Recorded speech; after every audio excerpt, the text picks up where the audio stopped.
good morning mga aspero. Mag-dive tayo ngayon dito sa spot namin, no. Medyo kalma ang tubig ngayon. Kaya subukan natin kung anong swerte natin mamaya. So nasisira kasi yung GoPro ko kaya hindi ako makapag-vlog sa ilalim. So abang-abang lang mamaya kung anong mahuli natin. Alright, so tatlo kami dito sa Katalon. Si Bro Eric at saka si Sir Mustang. So Sir Milan, kailan ka na magsama dito?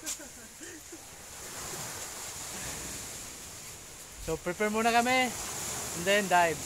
So bye for now. So, relax muna kunti. Tapos mamaya babalik.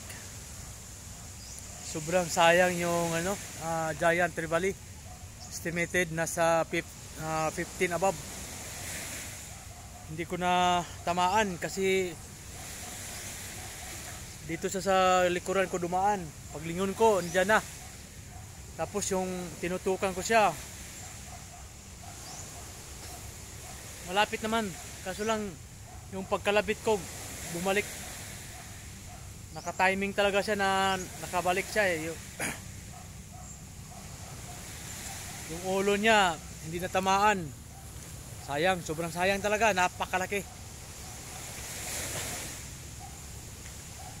Tingnan natin mamaya, baka babalik, magdaan yun. Sobrang sayang yung GT na yun. Nasa siya, nasa 17.5. Doon ko siya na encounter. Ang ganda ng dagat, oh. Ito nyo? Naka talaga, flat. Pinsa-pinsa, mga muha, kiri muha hasang. Walang current. Napakaganda ng agos kanina pa. Mula kaninang 11. Sobrang ganda ng tubig. What? Tingnan mo naman, oh. So, relax muna kunti. Kumain lang ako kasi gutom talaga. Gutom talaga ako. So, babalik mamaya. Siguro mga 5. Subukan natin mga 5. Makaswerte tayo kahit hindi man mamaw. Ito lang yung nahuli ko, oh. Isang samaral. Pero okay na yan. Kung wala talaga, may pang-ihaw na lang. Pang-ihaw tayo.